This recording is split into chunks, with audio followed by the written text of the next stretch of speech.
चलिए स्टार्ट करते हैं कक्षा 10 विज्ञान चैप्टर नंबर 3 का एक लास्ट लेक्चर। देखिए पहले के लेक्चर्स में हमने चैप्टर नंबर 3 धातु अधातु जो हमारा चल रहा था उसको हमने पिछले लेक्चर तक एनसीईआरटी एक्सरसाइज और पार्टनेट प्रश्न जो है उसका संपूर्ण हल हमने कर लिया था।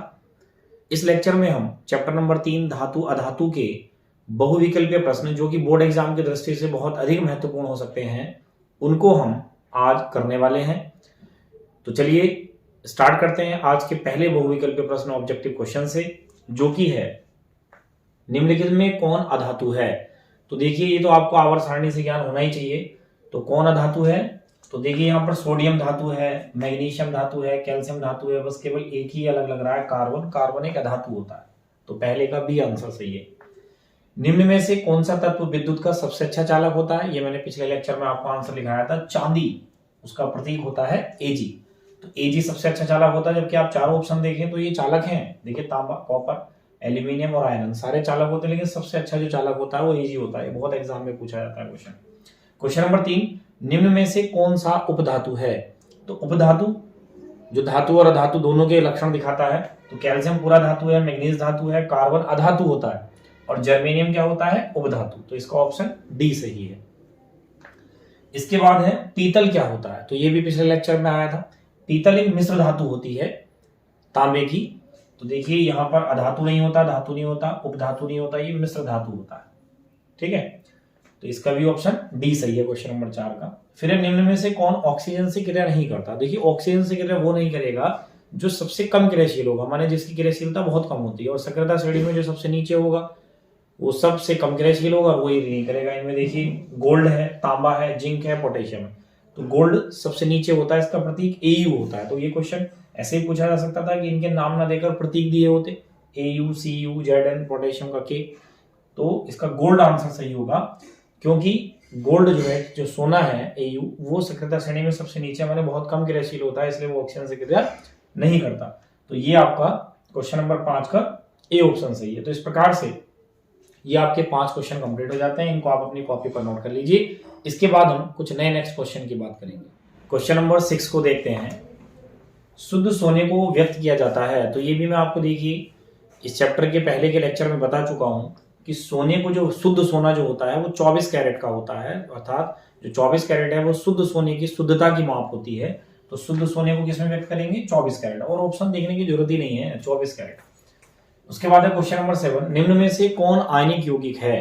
तो आयनिक यौगिक कौन होगा, धातुएं आयनिक यौगिक बनाती हैं, क्योंकि धातुएं इलेक्ट्रॉन त्यागती हैं और जो अधातु है वो इलेक्ट्रॉन ग्रहण करते हैं। मोस्टली जिनमें धातु होगी वही आयनिक यौगिक बनाएंगे। तो आप देखिए इसमें NH3 ये भी अधातु, ये भी अधातु, इसमें ये धातु है तो यही आयनिक यौगिक होगा। बाकी ये दोनों अधातु है, ये दोनों अधातु है, तो इसलिए CaCl2 कैल्शियम क्लोराइड एक आयनिक यौगिक है। तो क्वेश्चन नंबर 7 का बी ऑप्शन सही है। क्वेश्चन नंबर 8 की बात करते हैं। बहुत इंपॉर्टेंट क्वेश्चन है बोर्ड एग्जाम की दृष्टि से भी, और वैसे जो जैसे लेखपाल भर्ती, बीडीओ भर्ती, पुलिस भर्ती परीक्षा, उनमें भी ऐसे क्वेश्चन पूछे जाते हैं। तो ये धातु अधातु वाला जो चैप्टर है बहुत ज्यादा इंपॉर्टेंट होता है कंपटीशन एग्जाम के लिए भी। ये लिखा है कौन सा अधातु कमरे के ताप पर द्रव है।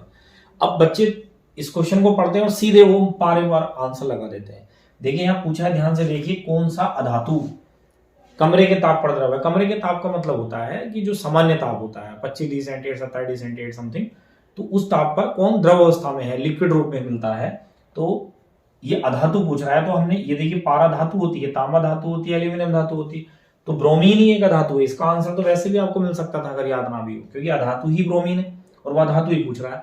और वैसे आपको ध्यान होना चाहिए कि ब्रोमीन ही एक ऐसी अधातु है जो कमरे के ताप पर द्रव अवस्था में पाई जाती है। तो इसका ऑप्शन डी सही होगा क्वेश्चन नंबर 8 का।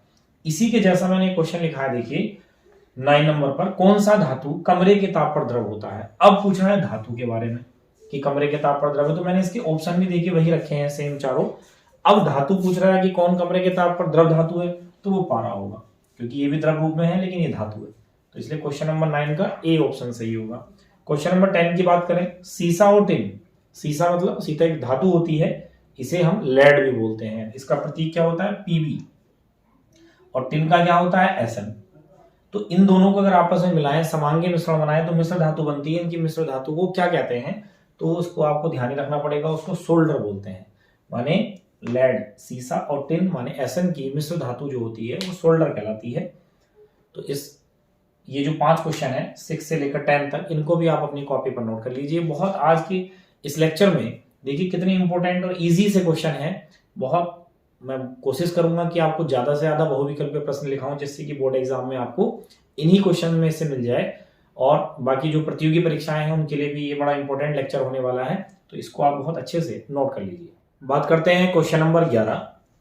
निम्न में से किसे चाकू से काटा जा सकता है? माने बहुत जो मुलायम धातु होगी उसको काट सकते हैं। तो देखिए इसमें ऑप्शन है कैल्शियम, कॉपर, आयरन, लिथियम। ये देखिए सारे ये तीनों जो शुरू के ऑप्शन है, ये तो देखिए कॉपर कितना हार्ड है, आयरन कितना हार्ड है और कैल्शियम, तो ये तो चाकू से नहीं काटे जा सकते। लिथियम को काटा जा सकता है।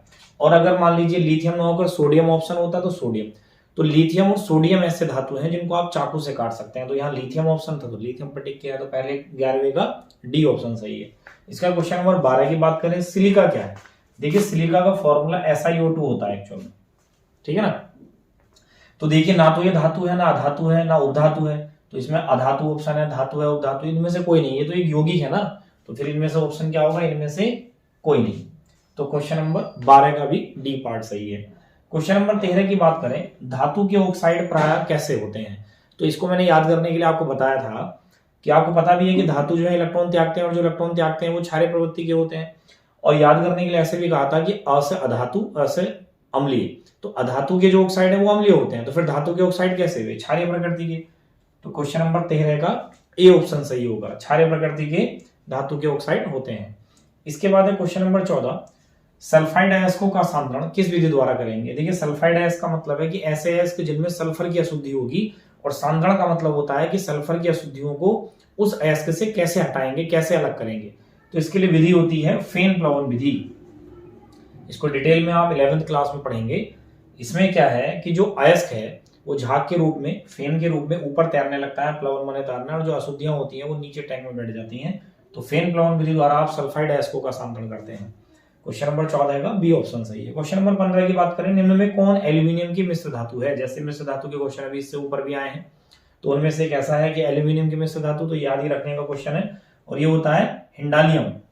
तो क्वेश्चन नंबर 15 का भी ए ऑप्शन सही है। तो इनको भी आप अपनी कॉपी पर नोट कर लीजिए। आज की इस महत्वपूर्ण लेक्चर में हम बहुत सारे ऐसे बहुविकल्पीय क्वेश्चनों को डिस्कस करने वाले हैं जो बोर्ड एग्जाम की दृष्टि से बहुत ही ज्यादा इंपॉर्टेंट है और प्रतियोगी परीक्षाओं की दृष्टि से। तो क्वेश्चन नंबर 16 से स्टार्ट करते हैं। देखिए सक्रियता श्रेणी में हाइड्रोजन के ऊपर स्थित धातु, जो सक्रियता श्रेणी मैंने आपको इस चैप्टर के लेक्चर में पढ़ाई थी, पहले के लेक्चर्स में। तो सक्रियता श्रेणी में आपने देखा एक जगह हाइड्रोजन है, उससे नीचे copper, Cu, Hg, Ag, Pta है, और उससे ऊपर भी धातुएं हैं, ऊपर ज्यादा धातुएं हैं। तो वो जो ऊपर स्थित धातुएं हैं वो क्या कर रही हैं? अम्लों से अभिक्रिया कर हाइड्रोजन गैस देते हैं। वैसे यही ऑप्शन सही है, क्योंकि वो अम्लों से हाइड्रोजन को हटा देंगे, क्योंकि हाइड्रोजन से ज्यादा क्रियाशील हुई अगर सक्रियता श्रेणी में हाइड्रोजन से ऊपर है। तो बी ऑप्शन पढ़ के देख लेते हैं। साधारण ताप पर जल से अभिक्रिया करते हैं, तो ऐसा नहीं है। देखिए सोडियम तो चलिए साधारण ताप पर जल से क्रिया कर लेता है, लेकिन मैग्नीशियम के लिए गर्म जल की जरूरत पड़ती है, तो ये ऑप्शन सही नहीं हो सकता। फिर अम्लों से अभिक्रिया कर एचायन देते हैं, तो एचायन नहीं देते, हाइड्रोजन गैस देते हैं, तो ये भी नहीं, और इनमें से कोई नहीं, ये भी ऑप्शन गलत है। तो क्वेश्चन नंबर 16 का ए ऑप्शन सही है। इसके बाद बॉक्साइट किस धातु का मुख्य अयस्क है? तो एल्यूमिनियम धातु का ये अयस्क होता है। तो क्वेश्चन नंबर 17 का डी ऑप्शन सही है। 18 में निम्न में किस धातु का गलनांक सबसे कम है? तो ध्यान से देखिए, एल्यूमिनियम, तांबा और आयरन देखे भी हैं आपने सभी। लोहा देखिए कितना मजबूत है, उसका गलनांक तो बहुत ज्यादा। कॉपर का भी, एल्यूमिनियम का भी, मतलब बहुत देर में पिघलेंगे, ज्यादा टेम्परेचर पर पिघलेंगे। जबकि सोडियम को जब चाकू से ही आप आसानी से काट लेते हैं तो ये कम टेम्परेचर पर ही मेल्ट हो जाएगा, पिघल जाएगा, द्रव में बदल जाएगा। तो इसलिए कहेंगे कि सोडियम धातु का गलनांक सबसे कम है। क्वेश्चन नंबर 19 में कॉपर धातु को मुख्यतः किस अयस्क से प्राप्त करेंगे? तो देखिए यहाँ पर ऑप्शन में अगर आप देखें, copper glass, copper pyrite, cuprite, ये तीनों के तीनों कॉपर के ही अयस्क हैं। लेकिन इनमें भी वो पूछ रहा है कि कौन मुख्य अयस्क है, किससे आप कॉपर को अलग करते हैं, निष्कर्षित करते हैं। तो कॉपर पायराइट, ऑप्शन बी सही है। कॉपर पायराइट से CuFeS2 उसका फॉर्मूला होता है। इसको भी ध्यान रखिए, कई बार ऐसा क्वेश्चन पूछा जा सकता है कि कॉपर पायराइट का फॉर्मूला क्या होता है, रासायनिक सूत्र। तो CuFeS2, देखिए सबका लिखा मैंने, कॉपर ग्लास का Cu2S, क्यूपराइट का Cu2O। तो तीनों से निकलता है कॉपर, लेकिन मुख्य रूप से कॉपर पायराइट से कॉपर को निष्कर्षित किया जाता है। तो क्वेश्चन नंबर 19 का बी ऑप्शन सही है। क्वेश्चन नंबर 20 की बात करें, उच्च विद्युत धनात्मकता के कारण धातु के परमाणु बनाते हैं। उच्च विद्युत धनात्मकता का मतलब होता है धातु के द्वारा इलेक्ट्रॉन का त्यागना, और जब धातु इलेक्ट्रॉन त्याग देगी तो उसके परमाणु फिर क्या आयन में बदल जाएंगे। और कैसा चार्ज आएगा जब जो इलेक्ट्रॉन त्यागता है? धनायन, धनावेश आता है, तो इसलिए वो धनायन बनाते हैं। तो क्वेश्चन नंबर 20 का ए ऑप्शन सही है। तो इस प्रकार से ये भी 5 क्वेश्चन आप अपनी कॉपी पर नोट कर लीजिए। इसके बाद कुछ और बहुविकल्पीय प्रश्नों की बात करते हैं। देखिए क्वेश्चन नंबर 21 देखते हैं। निम्न में कौन अधिक अभिक्रियाशील धातु है? तो पहले 5 जो भी 4 ऑप्शन है उन 4 ऑप्शन को चेक कीजिए। देखिए मरकरी है, चांदी है, गोल्ड है, कॉपर है। तो ये पांचों की पांचों धातुएं सक्रियता श्रेणी में हाइड्रोजन से नीचे होती हैं। तो वैसे अगर कॉमनली देखें तो चारों की चारों जो धातुएं हैं वो कम क्रियाशील ही हैं, लेकिन इनमें बताना है कि अधिक कौन क्रियाशील है। तो देखिए हाइड्रोजन के ठीक नीचे कॉपर होता है और कॉपर के नीचे ये होती है। तो जो सक्रियता श्रेणी में ऊपर होती हैं वो ज्यादा क्रियाशील होती हैं। तो कॉपर जब इन तीनों से ऊपर है तो कॉपर ज्यादा क्रियाशील होगा इनमें। तो क्वेश्चन नंबर 21 का डी ऑप्शन सही होगा। इसके बाद क्वेश्चन नंबर 22 है। साधारण गंधक जो सल्फर होता है जिसको आप बोलते हैं किस आणविक रूप में पाया जाता है? माने उसका मॉलिक्यूलर फॉर्मूला, आणविक सूत्र क्या होता है? तो वैसे तो नॉर्मली आप गंधक को सल्फर S लिख देते हो, लेकिन वो अणु रूप में जो होता है वो S8 होता है उसका फॉर्मूला। रोहम्बिक सल्फर उसको उस समय बोलते हैं। ये आप 11th क्लास में देखेंगे विस्तार से। तो क्वेश्चन नंबर 22 का सी ऑप्शन सही है। इसके बाद है क्वेश्चन नंबर 23। फास्फोरस का आणविक सूत्र क्या है? माने जैसे सल्फर का पूछा है ऐसे फास्फोरस का पूछा है। तो P4 होता है, जिसको हम सफेद या पीला फास्फोरस भी बोलते हैं। ये भी आपको 12th केमिस्ट्री में पढ़ने को मिलता है। इसका रिएक्शन बहुत ज्यादा है, वहां फास्फोरस है सिलेबस में। उसके बाद क्वेश्चन नंबर 24 है। सोना निम्न में किस द्रव में घुल जाता है? जो गोल्ड है, गोल्ड देखिए आपने पानी से उसको पानी में डुबोएंगे नहीं घुलेगा, ऐसे किसी और विलयन में लेंगे तो नहीं घुलेगा, लेकिन एक विलयन ऐसा भी होता है जिसमें गोल्ड घुल जाता है पूरी तरह से। तो मैंने आपको इससे पहले वाले लेक्चर में, सेकंड लास्ट लेक्चर जो था उसमें आपको एनसीईआरटी एक्सरसाइज जहां मैंने कराई है वहां एक क्वेश्चन कराया था, बड़ी सी लैंग्वेज है क्वेश्चन की, कि कोई महिला अपने जो आभूषण है, जो ज्वेलरी है, उसको साफ करने के लिए देती है और वो एक ऐसे विलयन में डालता है कि वो जो ज्वेलरी है वो चमकने तो लगती है लेकिन उसका वजन बहुत कम हो जाता है। और गोल्ड का आपको पता है कि वजन की कितनी कीमत है 1-1 ग्राम की। तो वो जो कम हो जाता है इसका मतलब क्या है कि वो गोल्ड जो है उस विलयन में घुल गया था। तो विलयन क्या बताया था मैंने? एक्वारेजिया। उसको हिंदी में बोलते हैं अम्लराज, अम्लों का राजा, जो कि मिश्रण होता है कंसंट्रेट HNO3 और कंसंट्रेट HCl का, सांद्र HNO3 और सांद्र HCl का मिश्रण होता है। तो यहाँ पर देखिए ऑप्शन में पहला ही है अम्लराज में, तो अम्लराज ऑप्शन सही होगा। बी सांद्र HNO3 ये नहीं होगा, सांद्र H2SO4 नहीं होगा, इनमें से सभी ये तो होगा ही नहीं। तो अम्लराज, इसको एक्वारेजिया भी बोलते हैं। ये मैंने आपको बहुत डिटेल में वहां बताया हुआ है। क्वेश्चन नंबर 25 देखिए। अमलगम एक मिश्र धातु है जिसमें एक धातु सदैव होती है। तो अमलगम मिश्र धातु का नाम है। तो मैं आपको बताऊं, देखिए अमलगम तब बनता है जब आप पारा लेंगे, मरकरी, क्योंकि मरकरी एक द्रव धातु है, और उसमें कोई अन्य धातु घोलेंगे तो वो एक पेस्ट जैसा बनता है, तो उसको अमलगम मिश्र धातु बोलते हैं। तो देखिए पारे में डिसोल्व करेंगे अन्य धातुओं को, पारे में आपने घोलना है, तो जो पारा है वो सदा इस मिश्र धातु में रहेगा ही रहेगा। तो देखिए इसका ऑप्शन कौन सा सही होना चाहिए? क्वेश्चन नंबर 25 का बी ऑप्शन सही होना चाहिए, पारा। तो देखिए जैसे कुछ अमलगम के एग्जाम्पल बताता हूँ। NaHg होता है, इसको बोलते हैं सोडियम अमलगम, क्योंकि सोडियम धातु पारे में घुली होती है। ऐसे एक जिंक का अमलगम होता है जिसको हम बोलते हैं ZnHg। ये सब उत्प्रेरक के रूप में, कैटलिस्ट के रूप में, ऑर्गेनिक में कार्बनिक रसायन और जो अभिक्रियाएं होती हैं उनमें यूज आते हैं। आप 12th की प्लेलिस्ट में देख सकते हैं। इनके सहायता से अपचयन कराया जाता है, रिडक्शन कराया जाता है। तो अमलगम मिश्र धातु जब भी बनेगी तो उसमें एक धातु पारा जरूर होगी। तो इसलिए क्वेश्चन नंबर 25 का बी ऑप्शन सही है। इन पांचों क्वेश्चन को भी आप अपनी कॉपी पर नोट कर लीजिए। इसके बाद कुछ और नेक्स्ट बहुविकल्पीय प्रश्नों की बात करेंगे। क्वेश्चन नंबर 6 देखते हैं। अयस्क से चुंबकीय अशुद्धि दूर करने के लिए कौन सी विधि प्रयुक्त करेंगे? जैसे मैंने अभी आपको पहले कहा कि अयस्क में अगर सल्फर की अशुद्धि है तो करेंगे फेन प्लॉन विधि से। ऐसे अगर आपके अयस्क में चुंबकीय पदार्थों की अशुद्धि है तो उसको दूर करेंगे आप। देखिए इसमें लिखा है चुंबकीय पृथक्करण, तो चुंबक का नाम आ रहा है तो इसलिए चुंबकीय पृथक्करण विधि है। क्वेश्चन नंबर 26 का बी ऑप्शन सही है। इसके बाद बल्कनीकरण की प्रक्रिया में प्राकृतिक रबर के साथ क्या मिलाया जाता है? देखिए बल्कनीकरण कहते हैं कि जो रबर है ना, रबर के जैसे टायर वगैरह बनते हैं, तो वो लंबे समय तक सुरक्षित रहे, अच्छी क्वालिटी के बने, तो उस रबर में कोई एक धातु मिलाई जाती है, कोई एक तत्व मिलाया जाता है। तो वो कौन मिलाया जाता है ये पूछ रहे हैं। तो देखिए वो होता है गंधक, नॉर्मल जो सल्फर होता है। बाकी ये श्वेत फास्फोरस या अष्टफल के गंधक, एक नताक्ष गंधक नहीं है, सिंपल सा गंधक मिलाया जाता है लगभग 5% तक, 2 से 3% या कुछ ऐसे 5% समथिंग अलग अलग रबर में। क्वेश्चन नंबर 28 है। लोहे के निष्कर्षण में चूना पत्थर कैल्शियम सिलिकेट एक यौगिक बनाता है। जब हम लोहे को उसके अयस्क से अलग कर रहे होते हैं तो चूना पत्थर के साथ उसको गर्म करते हैं तो कैल्शियम सिलिकेट बनता है। तो इसको क्या कहते हैं आप? तो इसको कहते हैं आप धातुमल, स्लैब इसे इंग्लिश में बोलते हैं, ठीक है ना। तो ऑप्शन सी सही है 28 का। Question number 29। लोहा एवं इस्पात को जंग से बचाने के लिए उस पर किसकी परत चढ़ाई जाएगी, कौन सी धातु की? तो देखिए वो जिंक होता है। जब लोहे को आपको जंग से बचाना हो, वैसे तो अन्य उपाय भी आप पेंट कर सकते हैं, लेकिन अगर मान लीजिए वहाँ पेंट नहीं करना है, कुछ इस प्रकार की युक्ति बना रहे हैं, तो कौन सी धातु की पर चढ़ाएंगे, तो जिंक की। तो क्वेश्चन नंबर 29 का डी ऑप्शन सही है।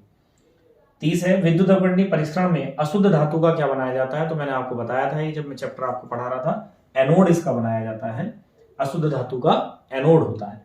तो क्वेश्चन नंबर 30 का ए ऑप्शन सही है। इन 5 क्वेश्चन को भी आप अपनी कॉपी पर नोट कर लीजिए।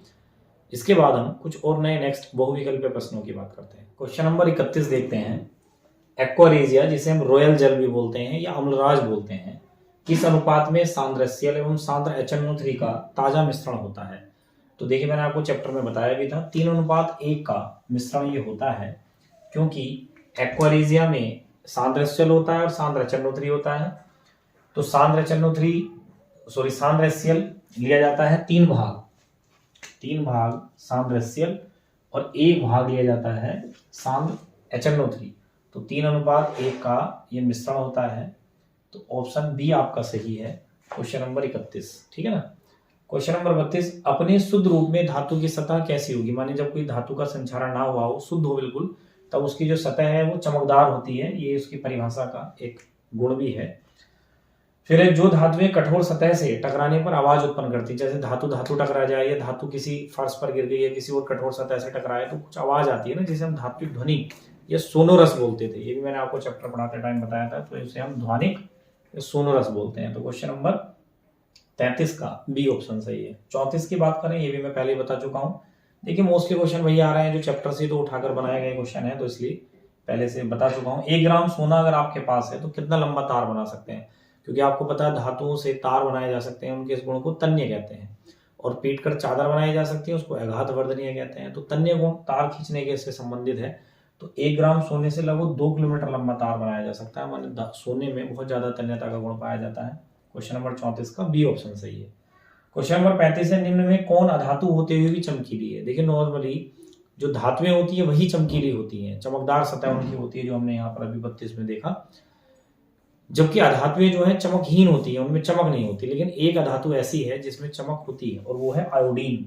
तो देखिए आयोडीन एक अधातु है लेकिन फिर भी चमकीली होती है। तो ऑप्शन सी 35 का सी सही है। इन क्वेश्चन को भी आप नोट कर लीजिए। इसके बाद कुछ और नए नेक्स्ट क्वेश्चन में लिखता हूँ आपके लिए बहुविकल्पीय प्रश्न। देखते हैं क्वेश्चन नंबर 36 को। सबसे कठोर प्राकृतिक पदार्थ कौन है, माने प्रकृति में सबसे अधिक कठोर कौन होता है। तो लिथियम, सोडियम, पोटेशियम, हीरा। तो हीरा होता है, इसको आप डायमंड कहते हैं, बहुत ज्यादा हार्ड होता है। ठीक है। क्वेश्चन नंबर 36 का डी ऑप्शन सही है। 37 में एल्यूमिनियम पर मोटी ऑक्साइड परत बनने की प्रक्रिया को क्या कहते हैं। माने एल्यूमिनियम ऑक्सीजन से गिरकर एल्यूमिनियम ऑक्साइड बनाता है, उसके ऊपर मोटी परत सी चढ़ जाती है, उसको हम एथोडीकरण कहते हैं। ठीक है ना। एल्यूमिनियम पर मोटी ऑक्साइड की परत बनाना है, उसको एल्यूमिनियम को संक्षारण से बचाने के लिए, उसको हम खुद, ये जो मैंने पहले बोला थोड़ा सा गलत हो गया कि एल्यूमिनियम खुद ऑक्सीजन से गिरा करके जो एल्यूमिनियम ऑक्साइड बना रहा है उसको नहीं, जब हम एल्यूमिनियम को संक्षारण से बचाने के लिए उसके ऊपर ऑक्साइड की मोटी परत चढ़ाएंगे तब उस प्रक्रिया को एथोडीकरण कहते हैं। तो क्वेश्चन नंबर 37 का ए पार्ट सही है। क्वेश्चन नंबर 38, सबसे अधिक विद्युतधर्मी तत्व कौन है। फ्लोरीन होता है। इसको याद करने के लिए मैं बच्चों को बता देता हूँ, फोन करके याद रखिए। सबसे अधिक ऋणी फ्लोरीन, फिर ऑक्सीजन और सबसे कम नाइट्रोजन। तो सबसे अधिक ऋणी फ्लोरीन होता है, तो फोन से आप याद कर सकते हैं। क्वेश्चन नंबर 39, क्रायोलाइट किस धातु का अयस्क है। तो क्रायोलाइट देखिए एल्यूमिनियम का अयस्क होता है। इसको आप 39 का बी ऑप्शन सही है। जंगरोधी स्टील किसे कहते हैं। तो देखिए जंगरोधी स्टील माने लोहे की मिश्र धातु है। तो ये मिश्र धातु होती है, तो ना धातु होती है ना धातु होती है, इनमें से कोई नहीं। तो ये क्या होती है, मिश्र धातु होता है स्टील, जंगरोधी स्टील। इस पर जंग नहीं लगता फिर स्टील पर, तो ये मिश्र धातु है लोहे की। तो इस प्रकार से ये 5 क्वेश्चन भी आप अपनी कॉपी पर नोट कर लीजिए। कुछ नए नेक्स्ट क्वेश्चन की बात करते हैं। क्वेश्चन नंबर 41 को देखिए। जस्ता, जिसे हम जिंक माने जेडन भी बोलते हैं, का अयस्क है। इनमें से कौन अयस्क है जेडन का। तो जिंक ब्लेड, यही से नाम से भी क्लियर हो रहा है, जिंक ब्लेड जेडन इसका फॉर्मूला भी होता है। तो ये जिंक का अयस्क है। तो क्वेश्चन नंबर 41 का ए पार्ट सही है। सिलिकॉन क्या है। सिलिकॉन का प्रतीक ऐसा ही होता है ना, तो धातु है, अधातु है, उपधातु है, मिश्र धातु है, तो ये उपधातु होता है। इसी के उसमें जर्मेनियम भी आता है, जो इससे पहले वाले मतलब पहले क्वेश्चन में आ चुका है। तो उपधातु होती है सिलिकॉन में। तांबा व टिन के मिश्र धातु को क्या कहते हैं। तो देखिए आज के इस लेक्चर में बहुत सारे मिश्र धातुओं और अयस्कों की बात हो गई है कि कौन किसका अयस्क है और कौन किसकी मिश्र धातु है। तो कांसा, तांबा और टिन मिलके क्या बनाते हैं, कॉपर और Sn, ये आपस में मिलकर क्या बनाते हैं, कांसा बनाते हैं। कांसे की थाली वगैरह आपने सुना होगा ना, बर्तन होते हैं कांसे के। अधातु के ऑक्साइड कैसे होते हैं, अम्लीय, ये मैं पहले ही बता चुका हूँ। धातु के क्षारीय होते हैं धातु के ऑक्साइड। फिर स्टेनलेस स्टील में लोहा व कार्बन के अलावा कौन और तत्व होते हैं, तो जब स्टील जो है वो लोहे की मिश्र धातु है एक्चुअल में, तो लोहा और कार्बन होता है, लेकिन इसके अलावा निकिल व क्रोमियम भी इसमें होते हैं। तो इस प्रकार से ये क्वेश्चन नंबर 45 आपके कंप्लीट हो जाते हैं। इसको भी नोट कर लीजिए। कुछ जो नए नेक्स्ट क्वेश्चन है उनकी बात करते हैं। क्वेश्चन नंबर 46 देखते हैं। सल्फाइड अयस्क को वायु की उपस्थिति में अधिक ताप पर गर्म करने पर यह ऑक्साइड में परिवर्तित हो जाती है।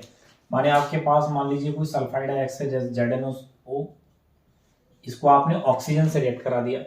सल्फाइड अयस्क को ZnS को ऑक्सीजन से, ऑक्सीजन की उपस्थिति माने वायु की उपस्थिति माने ऑक्सीजन की उपस्थिति, अधिक ताप पर गर्म करा तो ये ऑक्साइड में बदल जाता है। माने आपको ZnO मिलेगा और सल्फर सल्फर डाइऑक्साइड के रूप में बाहर आएगी, तो ये मिल गया ऑक्साइड। तो इस प्रक्रिया को क्या कहते हैं, भर्जन। ये मैंने आपको लिखाया है, भर्जन निस्तापन सब लिखा है। निस्तापन में क्या होता है, ऑक्सीजन नहीं होती तब गर्म किया जाता है अयस्क को। तो निस्तापन को ऐसे याद कर सकते हैं, नी माने नहीं है ऑक्सीजन, तो वायु की अनुपस्थिति जब होगी और आप अयस्क को गर्म करेंगे तो उसे निस्तापन बोलेंगे, लेकिन अगर वायु की उपस्थिति में गर्म करेंगे तो उस प्रक्रिया को भर्जन बोलेंगे। तो क्वेश्चन नंबर 46 का ए ऑप्शन सही है। आभूषण किस सोने के बनाए जाएंगे, तो शुद्ध सोना तो 24 कैरेट का होता है, लेकिन वो सॉफ्ट भी होता है, मुलायम भी होता है, इसलिए जो आभूषण बनाए जाते हैं वो लगभग 22 कैरेट सोने के बनाए जाते हैं। तो क्वेश्चन नंबर 47 का बी ऑप्शन सही है।